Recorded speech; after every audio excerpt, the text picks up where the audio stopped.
अस्सलाम वालेकुम dear students. आज के इस वीडियो में हम क्वेश्चन नंबर 4 सॉल्व करेंगे। वही एक लीनियर और दूसरा क्वाड्रेटिक। हम सॉल्यूशन स्टार्ट करते हैं। हमारे पास है यहाँ पे वी हैव क्या है हमारे पास। सबसे पहले क्वाड्रेटिक लिखते हैं x square plus y square equal to 5।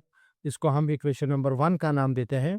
दूसरा हम लिखते हैं linear 3x plus y equal to 1। इसको हम इक्वेशन नंबर 2 का नाम देते हैं। अब हम ऐसा करते हैं कि ट्रू के ऊपर ऑपरेट करते हैं। ट्रू से हम कोई ना कोई एक वेरिएबल ले लेते हैं। मर्जी आपकी है, चाहे आप वाई ले लें या एक्स ले लें, कोई फर्क नहीं पड़ता। मैं ऑलमोस्ट एक्स ही लेता हूं ताकि हमारा सीक्वेंस सही बने। फ्रॉम इक्वेशन 2, ठीक है। अगर आप इधर लिख लें कंसीडरिंग एक्स, एक्स को मैं कंसिडर करता हूं, तो आप लिख सकते हैं कंसीडरिंग एक्स, ठीक है। तो 3x, वाई उस तरफ जाएगा तो ये आ जाएगा 1 माइनस वाई, और 3 भी यहाँ आके डिवाइड हो जाएगा। x is equal to 1 minus y divided by 3। इसको हम इक्वेशन नंबर 3 का नाम दे देते हैं, ठीक है। अब करते हम ये है कि इस x को उठा के हमको इक्वेशन नंबर 1 में पुट करते हैं, जिसमें ये x गायब हो जाएगा, सिर्फ और सिर्फ y रह जाएगा, और y के हमें 2 रूट्स मिल जाएंगे। अब हम यही कहते हैं put x is equal to 1 minus y divided by 3 in equation 1, जो कि क्वाड्रेटिक इक्वेशन है।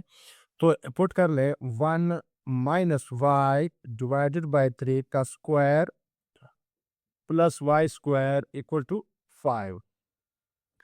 यहाँ नीचे स्क्वायर है तो ये डबल हो जाएगा, 9 हो जाएगा, 9, ठीक है। और इसको हम फार्मूले के अंदर एक्सपेंड करेंगे। 1 माइनस वाई का होल स्क्वायर, 1 का स्क्वायर प्लस वाई का स्क्वायर माइनस फार्मूले का 2 y plus y square equal to 5, ठीक है। ऐसा करते हैं, इस y के नीचे 1 है और यहाँ पे 9 है, इन दोनों का एलसीएम निकालते हैं। तो नीचे एलसीएम निकालेंगे तो क्या आ जाएगा, 9 आ जाएगा। तो इधर हमारे पास आ जाएगा वाई स्क्वायर, अगर मैं तरतीब से लिखूं, माइनस 2y प्लस 1, और यहाँ पे प्लस आ जाएगा। इस नाव को जब इस नाव से डिवाइड करें, 1 से डिवाइड करेंगे तो नव रिजल्ट आ जाएगा। नव इस वाई स्क्वायर के साथ मल्टीप्लाई हो जाएगा, 9y स्क्वायर इक्वल टू 5। इस नाव को यहाँ पे नहीं चाहिए, ये जाके 5 के साथ मल्टीप्लाई हो जाएगा, ठीक है। तो ये 5 के साथ मल्टीप्लाई हो जाएगा, वाई स्क्वायर माइनस 2y, बल्कि इन दोनों को ऐड कर लेते हैं। यहाँ पे 9 है, यहाँ पे 1 है, तो दोनों जब ऐड हो जाएंगे तो 10y स्क्वायर आ जाएगा, माइनस 2y आ जाएगा, और आखिर में प्लस 1 आ जाएगा इक्वल टू 9 5 जा 45। 9 5 जा 45, यानी इधर भी 9 के साथ मल्टीप्लाई करेंगे और इधर भी 9 के साथ मल्टीप्लाई हो जाएगा। ये 9 और ये 9 कैंसिल हो जाएंगे, ये 9 मल्टीप्लाई हो जाएगा, 9 5 जा 45 बन जाएगा, ठीक है। 10y square minus 2y plus 1 minus 45 equal to 0। 10y square minus 2y minus 44 equal to 0। 2 common ले लेते हैं, तीनों में 2 कॉमन है, टेकिंग 2 एज अ कॉमन। तो क्या आ जाएगा, जब 2 कॉमन निकल जाएगा तो ये हमारे पास आ जाएगा 5y square minus y minus 22 equal to 0। इधर भी 2 से डिवाइड करेंगे और यहाँ भी 2 से डिवाइड करेंगे, ये 2 कैंसिल हो जाएंगे आपस में, उधर तो ऑटोमेटिकली 0 आ जाएगा। 5y square minus y minus 22 equal to 0। अब क्या कहते हैं, यहाँ पे हम देखते हैं 22 को, माइनस 22 को 5 से मल्टीप्लाई करते हैं, तो इनका जो प्रोडक्ट आता है उनके हम फिर फैक्टर्स निकालते हैं, ठीक है। जो भी फैक्टर्स यहाँ पे कंसेक्टिव फैक्टर, देखिए फिर मैंने कहा, मैंने समझाया था कि अगर यहाँ पे 1 कोएफिशिएंट आ जाए तो फिर आपने सिर्फ और सिर्फ कंसेक्टिव फैक्टर्स लेने हैं, यानी 2 कंसेक्टिव नंबर को आप मल्टीप्लाई कर लें, अगर इन दोनों का प्रोडक्ट बन रहा है तब आप इन दोनों को ले सकते हैं, ठीक है। अब 22 पंजे क्या हमारे पास आता है, ये हमारे पास आता है 110। 22 पंजे 110 हमारे पास आता है।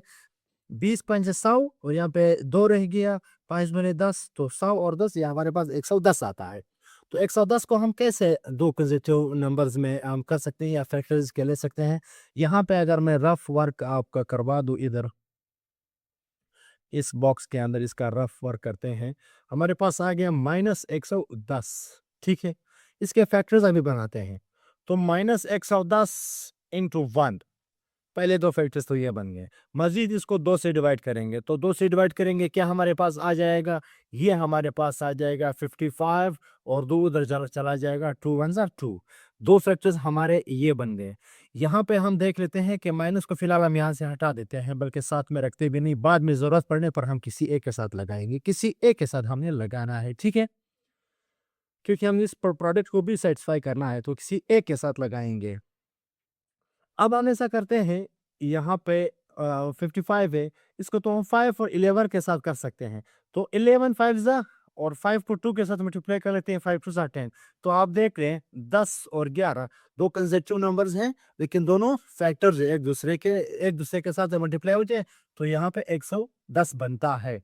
लेकिन 110 माइनस है, तो इन दोनों में से किसी एक को तो माइनस रखना है हमने। किसको माइनस रखना है वो यहाँ दे के फैसला हम करेंगे, क्योंकि यहाँ पे साइन माइनस आ रहा है, तो हम बड़े नंबर को माइनस रखेंगे, छोटे को प्लस रखेंगे। बड़ा चूंकि 11 है, 11 को माइनस रखेंगे, छोटा 10 है, 10 को हम प्लस रखेंगे। उधर प्रोडक्ट भी सेटिस्फाई हो जाएगा, इधर एडिशन भी सेटिस्फाई हो जाएगा। तो अब हम लिख लेंगे 5y² minus 11y plus 10y minus 22 equal to 0 हमारे पास आ गया।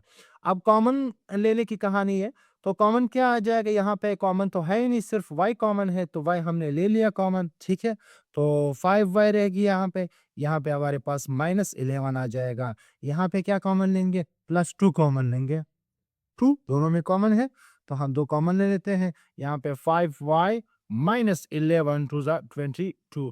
आप देख लें, अगर ब्रैकेट के अंदर आपके दोनों टर्म्स सेम आ रहे हैं, तो आप ये कह सकते हैं कि आपका यहाँ से फैक्टराइजेशन का सिलसिला आपका सही आ रहा है, ठीक है। तो अगेन कॉमन ले लेते हैं, 5y माइनस 11, 5y माइनस 11 यहाँ पे जो रह जाएगा, y प्लस 2 रह जाएगा हमारे पास, y प्लस 2 इक्वल टू 0। तो हम ऐसा करते हैं, पहले एक फैक्टर को 0 के बराबर लेते हैं, फिर दूसरे फैक्टर को 0 के बराबर हम लेते हैं। तो पहला फैक्टर क्या, 5y minus 11, 5y minus 11 equal to 0, तो y is equal to 11 upon 5, y की एक वैल्यू ये हमारे पास आ गई। दूसरी हम देते हैं y plus 2, y equal to minus 2, दूसरी वैल्यू y की हमारे पास ये आ गई है, ठीक है। अब क्या करते हैं, एक y की वैल्यू उठा के इक्वेशन नंबर 2 में पुट करते हैं, इक्वेशन नंबर 3 में, ठीक है, तो x की एक वैल्यू आ जाएगी, फिर y की दूसरी वैल्यू उठा के इक्वेशन नंबर 3 में पुट करते हैं, तब x की दूसरी वैल्यू भी आ जाएगी, जो हमारा इक्वेशन सोल्व हो जाएगा, ठीक है। यहाँ पे हम कहते हैं put y is equal to, पहली वैल्यू क्या है, 11/5, 11/5 इन इक्वेशन नंबर 3। क्या है हमारे पास, x is equal to 1 minus 11/5 divided by 3, ठीक है। इन इक्वेशंस में ना थोड़ी सी कैलकुलेशन होती है, बाकी कोई मुश्किल काम तो है नहीं इन इक्वेशंस में, इंतहाई आसान होता है, सिर्फ कैलकुलेशन आपकी थोड़ी सी फास्ट हो जाए, ठीक है। अब यहाँ पे क्या है, 5 डायरेक्टली 3 के साथ मल्टीप्लाई नहीं होगा, क्योंकि ये फ्रैक्शन जो है यहाँ पे एक और फ्रैक्शन के साथ टिका हुआ है, ठीक है, तो इसके नीचे 1 है, तो हम ऐसा करते हैं, इस 3 को तो फिलहाल लिखते हैं, इस 5 और 1 का इधर एलसीएम ले लेते हैं, ठीक है।